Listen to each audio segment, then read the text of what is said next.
प्रायोजक हैं रोजगार डेवलपर्स। नमस्कार, स्वागत है आपका उत्तराखंड बुलेटिन में। मैं हूं आपके साथ सुहानी बहुगुना।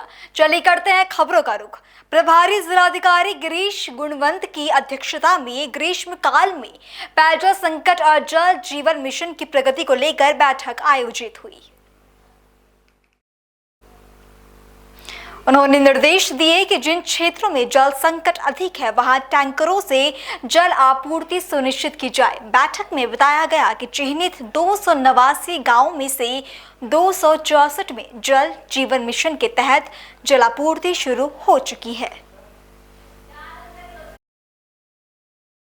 इसमें हमारे सभी जल निगम जल संस्थान के अधिकारियों को हमने बुलाया था और कुछ अधिकारी यहाँ पे आए थे, कुछ अधिकारी हमने उससे वर्चुअल जोड़े थे। इसमें हमारे भी खंड विकास अधिकारी भी जुड़े थे।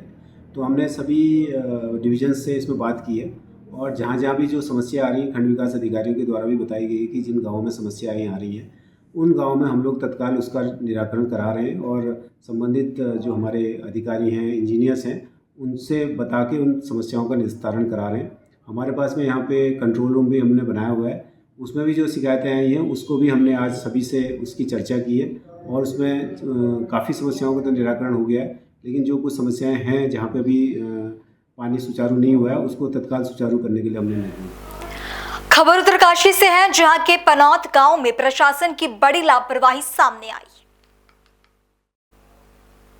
ग्रामीणों का कहना है कि यमुनोत्री राष्ट्रीय राजमार्ग में हुए ऑल वेदर रोड के निर्माण के दौरान संबंधित कार्यदायी संस्था ने बड़ी लापरवाही बरती। गांव के मुख्य मार्ग को काटकर वहां लाखों रुपए खर्च कर सुरक्षा के लिए दीवारें लगाई गई, पर वो दीवारें एक बरसात तक भी नहीं टिकी। में पनौता डारे से हमारे पानी की कोई व्यवस्था नहीं, बर्तन पे लारे सिर के ऊपर नदी से पानी, बिल्कुल पानी आप खुद देख सकते हो। वहाँ ये पाइपलाइन तो बिछी है, उस पर पानी तो आ नहीं रहे सर। मैं आपसे बहुत प्रार्थना करती हूँ कि हमें पानी से पानी ज़रूर चाहिए, बिल्कुल भी पानी बिल्कुल है नहीं। आपसे धन्यवाद है। क्या नाम है आपका? सरोज है, पनौत से अकुड़धार हमारा मकान है सर। 5 परिवार रहते यहीं आ रहे सब लोग। पानी बिल्कुल सरकार ने तो अपने बोर खुल गए, उनकी चच्चा गाड़ चल रही, पर गांव में हमारी इतनी दरार पड़ गई सर, सबका मकान में पूरी दरार आ गई सर। इसकी भी कोई विचार सोच लो आपकी कैसे है क्या। पहले रास्ता हमारा बच्चे, छोटे बच्चे नीचे चल पा रहे, बूढ़े नहीं चल पा रहे, इसलिए हम यही प्रार्थना करते हैं कि हमारा रास्ता का जल्दी स्वीकार करो सर। हमारा है ग्राम पंचायत पनौत विकासखंड डुंडा, जिला उत्तरकाशी का मामला है। दरअसल धरासू यमुनोत्री राष्ट्रीय राजमार्ग में पनौत हमारा एक गांव पड़ता है और गांव का एक मुख्य रास्ता था और सड़क कटिंग के कारण जो पूर्ण रूप से ध्वस्त हो चुका था, जिसमें हमारे आज की तारीख तक हमारे जो मवेशी हैं, पशु हैं, आज तक जो हमारे जैसे हम चाल में जाते हैं उनको पानी पिलाने वो नहीं जा पा रहे हैं, छोटे बच्चे स्कूल नहीं जा पा रहे हैं। वहाँ पर जो अध्यापक है उनके लिए जाने के लिए भी बड़ी समस्या है। एक अध्यापक जो है वहाँ गिरने के कारण उनका पैर भी टूट गया था। इस संबंध में हमने 6/4/2024 को लोकसभा का विरोध किया था कि हम लोकसभा का बहिष्कार करते हैं। अनन फनन में हमारे पास जो है वहाँ की टीम आई, प्रशासन की टीम आई, उन्होंने हमें लिखित में दिया है जो हमारे पास अभी अवेलेबल है कि हम 1 माह के अंदर आपका जो है वो रास्ता बना देंगे। पर आज तक लोकसभा के चुनाव भी हो गए हैं, सारे जितने भी चुनाव हैं लोग, विधानसभा लोग, उसके ग्राम सभा के चुनाव भी अब होने जा रहे हैं, उसका भी हम पूर्ण रूप से बहिष्कार करेंगे। हम ग्राम पंचायत के चुनाव भी नहीं होने देंगे जब तक हमारा रास्ता नहीं लगा, क्योंकि हमारे गाँव का एक ही रास्ता मात्र है। आज हम ज्ञापन देने के लिए माननीय जिलाधिकारी महोदय के पास आए हैं। जिला अधिकारी महोदय ने हमें आश्वासन दिया है कि हम जल्दी ही इस काम को पूर्ण करेंगे, क्योंकि इससे पहले मेरे संज्ञान में नहीं था। महोदय, दूसरी बात इसका विशेष कारण ये है कि जो हमारे गांव का पेयजल योजना है 1,69 लाख की है। जल जीवन मिशन के जो मोदी जी का ड्रीम प्रोजेक्ट है हमारा, और वो धरातल पे कहीं नहीं है। आज तक हमारे गांव में एक तो स्रोत नहीं है, हमारे पनौत गांव में कहीं भी कोई स्रोत नहीं है। और अनन फनन में ठेकेदार ने और पेयजल निगम उत्तरकाशी ने जो है लाइनें तो बिछा दी, तो लाइनें बिछाई तो ऊपर बिछा दी, पानी स्रोत पे है ही नहीं।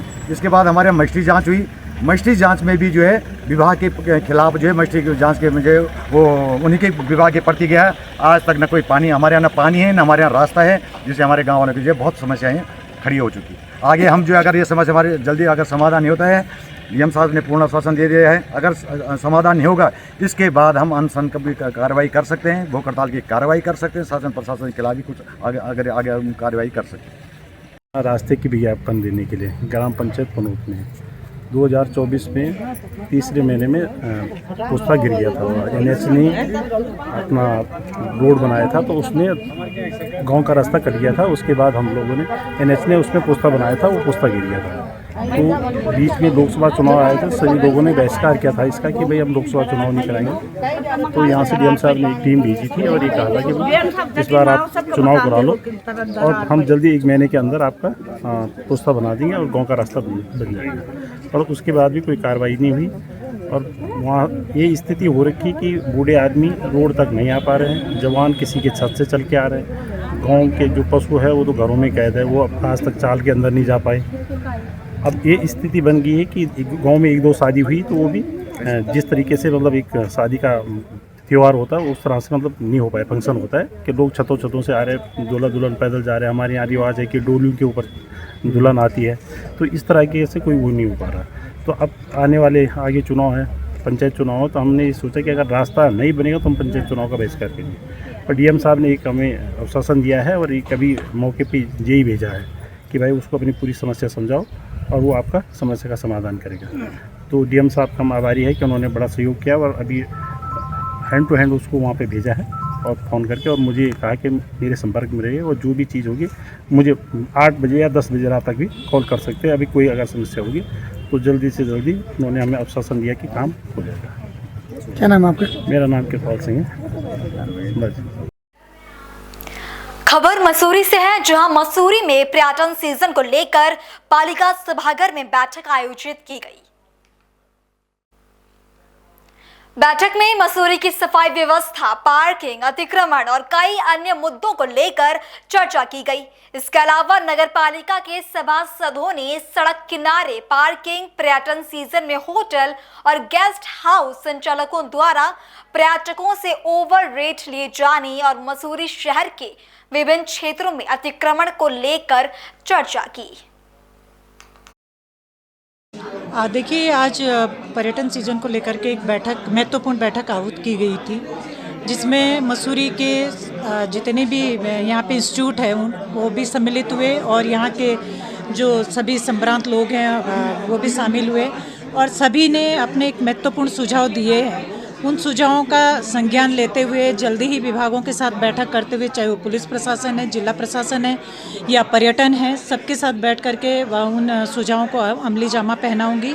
बहुत महत्वपूर्ण सुझाव आए, उन पे ज़रूर कार्रवाई करूँ। कि ये तो हमको भी लगता है कि प्रशासन के द्वारा जो पिछले 1 साल में जो काम किया गया है वो कहीं भी एक तो व्यावहारिक नहीं है, मसूरी हित में नहीं है। अगर हम लोग गोल्फ कार की बात करें, वो साइज ऐसा है कि वो मॉल रोड पे चलने लायक गाड़ी तो सच में ही नहीं है, लेकिन नगर पालिका की आप ये समझ लीजिए कि नगर पालिका उसको चला रही है क्योंकि वो खड़े खड़े वो गाड़ियाँ ख़राब हो रही थी। रही बात मॉल रोड पे चलाने की गाड़ियों की, लेकिन हमने बहुत स्पष्ट पहले भी कहा है, आज भी कह रही हूँ कि झूलाघर से लेकर के पिक्चर पैलेस तक 2 गाड़ियाँ चलेगी, गोल्फ कार 2 चलेंगी। और ये वहाँ के व्यापारियों के साथ बैठ कर के बातचीत हुई है कि 2 गाड़ियाँ चलने में कोई दिक्कत नहीं है। बाकी हमने गोल्फ कार के रूट अलग अलग जगह तैयार कर दिए हैं, वो गोल्फ कार उन्हीं रूटों पे चलेगी। शिकायतों का निराकरण नहीं हो रहा है, अधिकारी नगर पालिका के सुनने को तैयार नहीं है। कई लोग शिकायत कर रहे हैं पर उनको अमली जामा क्यों नहीं पहनाया जा रहा है? क्या अधिकारियों पे कंट्रोल नहीं है? एक्चुअली सवाल ये नहीं है कि अधिकारी सुनने के लिए तैयार नहीं है। मुद्दा ये है कि नगर पालिका में कर्मचारियों की कमी है। आप ये लगा लीजिए कि हर महीने एक नए कर्मचारी रिटायर हो रहा है, लेकिन भर्तियां नहीं हो रही है, तो यहाँ पे कर्मचारियों की कमी है। पर जो संबंधित विभाग हैं, क्योंकि न तो पुलिस प्रशासन के पास यहाँ पे फोर्स है, नगर पालिका ने अभी PRD जवान मंगाए हैं, वो भी अभी नहीं आए हैं, तो कहीं ना कहीं मुझे लगता है कि हमारे पास जो मानव संसाधन जो है उनकी कमी की वजह से व्यवस्था चरमरा रही है। इसका हल भी जल्दी निकाल दिया जाएगा, लेकिन टूरिस्ट सीजन को हम सुचारू रूप से चलाएंगे। देखिए, सिर्फ होटल एसोसिएशन ही जिम्मेदार है, मैं ये नहीं कह रही हूँ, लेकिन हाँ, मानक के अनुसार हर होटल के पास पार्किंग नहीं है। मैं ये बात बहुत दावे के साथ कह रही हूँ, क्योंकि अगर होटल के पास जितने रूम हैं उसके अनुसार, मानक के अनुसार अगर उनके पास पार्किंग हो तो ये जो जाम की स्थिति है ये आधे से आधा हो जाएगी। और मैं फिर से वही बात कह रही हूँ कि देखिए, मैं चिन्हित करूँगी, नगर पालिका सब होटलों को चिन्हित करेगा जिनके पास पार्किंग नहीं होगी, मानक के अनुसार उन पे कार्रवाई होगी।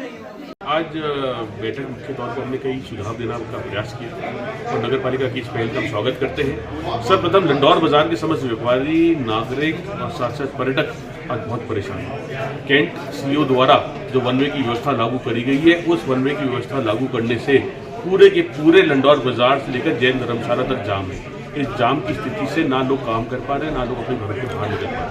तो हमने सुझाव दिया कि वन वे को सुचारू करें, चाहे वो साउथ रोड का हो, चाहे वो लंडौर बाजार का हो, चाहे दुकान का हो, जैन धर्मशाला से लेकर नगर पालिका से लेकर पिच्चा पैलेस का हो, कैमल बैग रोड का हो, चाहे वो मॉल रोड का कोई वन वे हो। इसी प्रकार से जो अन्य वन वे हैं उनको सुचारू करते हुए, पुलिस बल बढ़ाते हुए मसूरी में ट्रैफिक व्यवस्था का सुधारना अति आवश्यक है। दूसरा बिंदु जो हमने आज बहुत महत्वपूर्ण बिंदु उठाया वो ये उठाया कि टाउन हॉल जो पिछले 3 वर्ष से पूर्ण हो चुका है, जो नगर पालिका भूमि में बना हुआ है, और नगर पालिका को अपने अंडर ले लेना चाहिए। उसमें 200 से 250 गाड़ी की पार्किंग है, उस पार्किंग का इस्तेमाल होना चाहिए, जिससे कि आने वाले पर्यटन सीजन में पार्किंग की कमी ना रहे। सभी पार्किंग को पूरी क्षमता पर चलाना चाहिए, सभी पार्किंग को सहूलियत देनी चाहिए, जिससे पर्यटकों को परेशानी ना हो। इसके साथ साथ हमने और कई मुद्दों पर बात करी, जिसमें गोल्फ कार्ट संचालन, रिक्शा भाइयों की मदद और मजदूर साथियों का सहारा, साथ साथ जो टैक्सी स्टैंड, आज तक मसूरी में कोई भी टैक्सी स्टैंड प्रारूप नगर पालिका द्वारा नहीं है। एक टैक्सी स्टैंड की बड़ी जगह चिन्हित होनी चाहिए, जिसमें टैक्सी संचालकों को टैक्सी पार्क करने की सुविधा दी। इस प्रकार की कई अन्य बातों पर शहर की बेहतरी के लिए, चाहे वो मजदूर वर्ग के लोग हो, चाहे वो रिक्शा चालक हो, चाहे वो हमारे टैक्सी चालक हो, चाहे वो व्यापारीगण हो, चाहे वो होम स्टे स्वामी हो, चाहे वो होटल स्वामी हो, सभी की समूची बात रखते हुए एक मसूरी को अच्छा विकास की ओर जाने की अपने बाकी आरोप नहीं लगाया। मैंने एक अपना प्रतिवेदन रखा है। मुझे लगता है कि शटल सर्विस जो जिला प्रशासन ने शुरू करी और उसमें नगर पालिका के 70 लाख रुपए का धन का उपयोग हुआ, वो गलत हुआ। 10 किलोमीटर दूर अगर हम पर्यटक को रोक लेंगे तो उससे पर्यटक की को क्या हमारी स्थिति जाएगी। मसूरी की छवि खराब होगी, पर्यटक परेशान होगा, मसूरी के व्यापारी परेशान होंगे, मसूरी के मजदूर परेशान होंगे। मेरा मानना ये है कि शटल सर्विस के ना देते हुए पार्किंग को समूचे रूप से इस्तेमाल करना और पार्किंगों का संचालन ठीक प्रकार से करना, इसके लिए एक बहुत आवश्यक एक रूपरेखा बनानी चाहिए। शटल सर्विस में जितना रुपया खर्च हुआ है, जिस प्रकार से शटल सेवा शुरू हुई है, वो बिल्कुल उपयोग में नहीं है। और एक मैं इसको तो जैसे मैं बोलता हूँ वित्तीय अनियमितता बोलूँगा कि 70 लाख जैसी धनराशि को खर्च करना गलत है। इसी प्रकार से गोल्फ कार्ट जो मसूरी में आई, तो गोल्फ कार्टों को समस्त रिक्शा चालकों को देना चाहिए था। हमारे 121 रिक्शा चालक हैं, क्यों चुनिंदा 14 लोगों को गोल्फ कार्ट दी गई, ये एक बहुत बड़ा प्रश्न चिन्ह है। गोल्फ कार्ट का मॉल रोड पर चलना, झूलागढ़ से पिच्चा पैलेस तक, इसका हमने विरोध कर रहे हैं। और इसी साथ साथ हमने किसी भी वर्ग का विरोध ना करते हुए मसूरी की बेहतरी में सबके साथ मिलकर काम करने का निवेदन किया।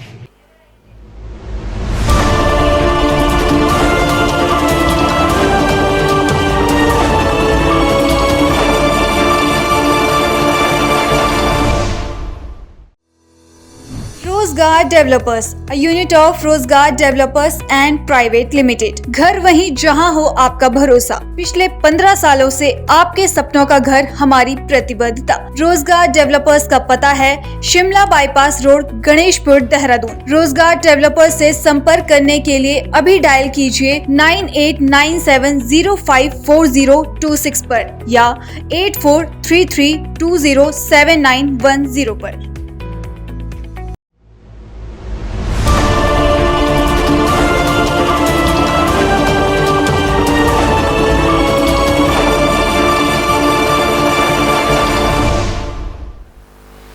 और इस छोटे से ब्रेक के बाद बुलेटिन में आपका फिर से स्वागत है। खबर देहरादून से है, जहां विधानसभा भवन स्थित सभागार में एक बैठक आयोजित की गई।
खबर हरिद्वार से है, जहां राशन डीलर ने जिला पूर्ति अधिकारी और अन्य प्रशासनिक अधिकारियों पर गंभीर आरोप लगाए हैं।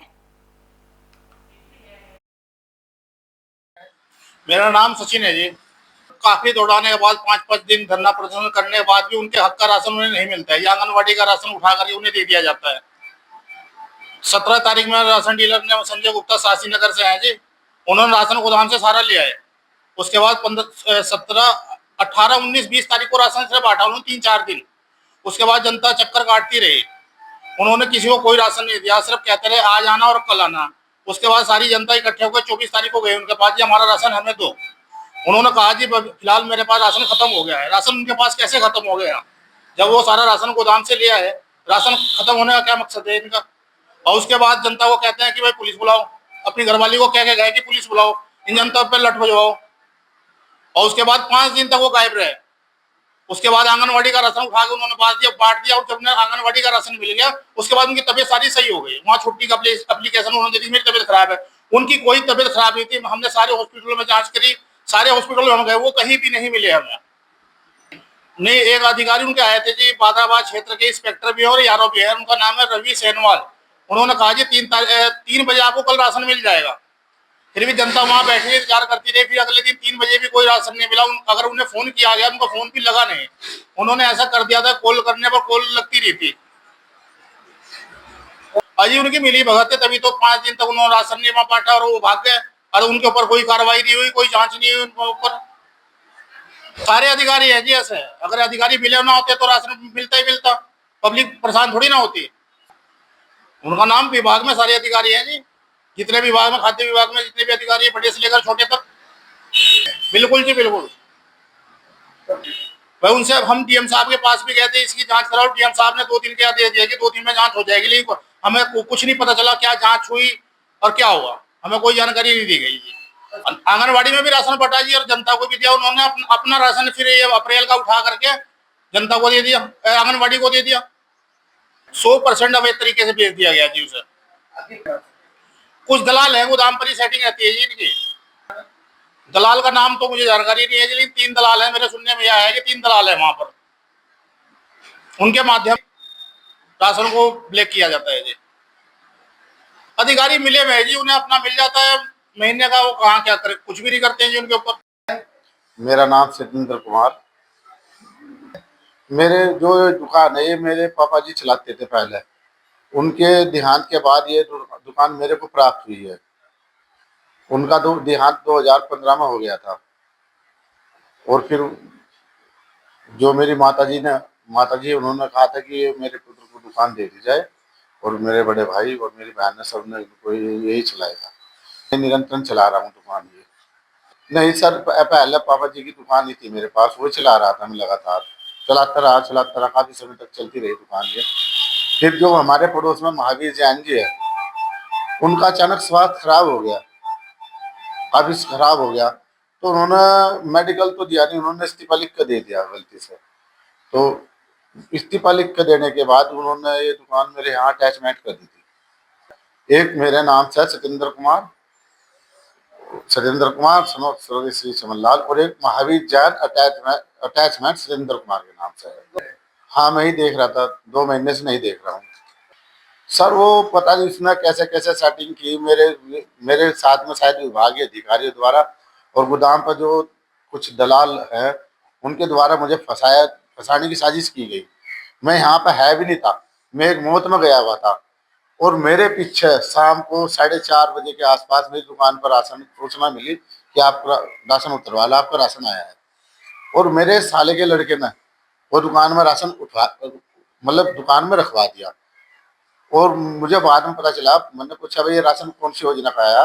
इन्होंने कहा कि आपका राशन MDM का राशन है, आपका 117 क्विंटल राशन है, अभी हम आपको 80 क्विंटल 50 किलो भेज रहे हैं, बाकी हम राशन आपका बाद में भिजवा देंगे। सर ये तो उसका काम है, वो कैसे करता है? वो तो ऐसे ही करता है। वो क्या करता है कि वो पहले फिंगर लगवाता रहता है पब्लिक के, और 2-1 दिन राशन बांट के छुट्टी कर देता है, और राशन की कालाबाजारी इसी तरह से करता है। और मेरे यहाँ सिस्टम है कि मेरे यहाँ तो कैमरे लगे हुए हैं, कैमरे की निगरानी में राशन बंटता है, और इधर फिंगर लगता है और इधर पब्लिक को राशन मिलता है। और मेरी आप डोर टू डोर, घर टू घर जाकर पता कर सकते हो। एक भी कार्ड धारक मेरी शिकायत नहीं कर सकता, एक भी। वो इसने जो राशन 3 तारीख में उठाया, 11 तारीख में उठाया और 17 तारीख में उठाया, इसने राशन बीच में दलालों के माध्यम से गमन कर लिया। दलालों के माध्यम से वहां पर 2 दलाल है, मेन दो दलाल है। एक तो है ये वो सुभाष जैन जो मेन दलाल है, और एक योगेश गर्ग। ये 2 दलाल विभागीय अधिकारियों द्वारा छुड़वा रखे हैं और ये पूरा काम यही देखते हैं। कहीं नहीं, आंगनवाड़ी का जो राशन दिया है ना, आंगनवाड़ी के साथ में इन्होंने 2 दलालों ने जो कुछ राशन फिर अलग से और दिया इसको। मुझे सूचना मिली है कि अलग से आंगनवाड़ी के साथ में और एक्स्ट्रा राशन दे दिया जो पब्लिक की पूर्ति हो पाई। हाँ, 101% मिली भगत लग रही है मेरे को, उसको बचाया जा रहा है। जब पब्लिक, एक बात बताओ, 3-4 दिन में उसने राशन सारा खत्म कर दिया। मेरे यहाँ 15 से 20 दिन राशन बांटने में लगते हैं, पूरे 15 से 20 दिन में राशन में कवर करता हूँ, मेहनत कर तब कवर होता। और उसने 4 या 5 दिन में राशन सारा खत्म कर दिया, बांटना शुरू करे और 22 में खत्म कर दिया, 22-23 तारीख में खत्म कर दिया। इतनी जल्दी तो राशन खत्म होता ही। उनका नाम तेजबल सिंह है। सर कार्रवाई क्या करेंगे, हम तो परेशान है। मेरा तो ऐसा मन कर रहा है, एक ईमानदार आदमी को ईमानदार से काम नहीं किया करने दिया जा रहा। मेरा मन ऐसा कर रहा है कि आत्महत्या कर लूं मैं। मेरी ये सोच, मेरे मन कर रहा है कि आत्महत्या कर लूं या गंगा में डूब कर मर जाऊं या दफ्तर के सामने मिट्टी का तेल छिड़क कर अपने पराग लगा मर जाऊं। मैंने अपने घर के इस काम को चलाने के लिए अपने घर के जेवर की चीज भी रख रखे हैं। हमारा कमीशन भी टाइम से नहीं आ रहा, हमारा MDM का कमीशन भी रोक रखा है इन्होंने। हाँ, वो कमीशन की डिमांड करते हैं तभी खाते में पैसे डालते हैं। कमीशन की डिमांड जो बड़े अधिकारी है वही करते हैं। उनका नाम एक तो तेजबल सिंह जी है, एक सनवाल है, रवि सनवाल, और एक प्रकाश फरतियाल है जो हमारे इंस्पेक्टर है फिलहाल मौजूदा। के पास अभी गए नहीं क्योंकि मैं तो 2 महीने से 1 महीना तो मैं बीमार ही रहा। मैं मेंटली टॉर्चर हो गया, तो मतलब मानसिक और शारीरिक दोनों तरह से मैं बीमार हो गया। क्योंकि आदमी अगर कोई गुनाह करता है ना तो उसका पछतावा नहीं होता, बिना गुनाह के किसी को सजा मिलती है उसका बहुत पछतावा होता है। मेरा कोई दोष नहीं, कुछ नहीं, मुझे बिना दोष के सस्पेंड कर दिया गया। झूठी सूचना देकर DM साहब को मेरी दुकान सस्पेंड करा दी गई और मेरी दुकान में सामान रखवाया गया। और मुझे पता नहीं इस चीज का भनक नहीं, मैं गोदाम पे भी जाता रहा बार बार कि भाई मुझे लिस्ट दे दो, मुझे जिन स्कूल का राशन है मुझे उनको देना है। उन्होंने कहा कि कोई बात नहीं, अभी राशन पूरा हो जाएगा जब आपको लिस्ट दे देंगे। तो मेरे को लिस्ट भी नहीं दी। फिर मैंने किसी तरह से सारी लिस्ट निकलवाई गुप्त तरीके से, वो मेरे पास है, फिलहाल रिपोर्ट मेरे पास है, मैंने सुरक्षित रखा हुआ है। अगर वो हिसाब मांगेंगे 117 क्विंटल का तो मैं हिसाब भी दूंगा 117 क्विंटल का। सर मैं तो इसमें कुछ नहीं कर सकता, जो करना है अधिकारी को ही करना है। अधिकारी चाहेंगे तो मेरे से काम कराएंगे, वो मेरे से काम कराना ही नहीं चाह रहे, उनको मेरा काम अच्छा ही नहीं लग रहा। जबकि पहले जो अधिकारी थे मुकेश पाल जी, वो मेरी पीठ थपथपाई थी मेरा काम देखते हुए उन्होंने कि तुम्हारा काम जिले में सबसे अच्छा है, और कहा था कि तुम्हें किसी से घबराने की जरूरत नहीं है, आप चाहे उनसे पता कर सकते हो। बस ये मेहरबानी, तो आपको भी पता है कि मिल बांट के जो काम कर रहे हैं, मिल बांट के खाने वाले काम है। अभी रुड़की में एक जरीब था वो गुजर गया, इन्होंने तेजबल सिंह जी ने उसका 5 दुकान अटैच कर रखी थी और वहाँ 30% माल बटता था, कुल 30%, बाकी का मिल के गमन करते थे। फिलहाल बुलेटिन में इतना ही। देश और दुनिया की बाकी तमाम खबरों के लिए आप देखते रहें पल्स 24 न्यूज। नमस्कार। इस प्रोग्राम के प्रायोजक थे रोजगार डेवलपर्स।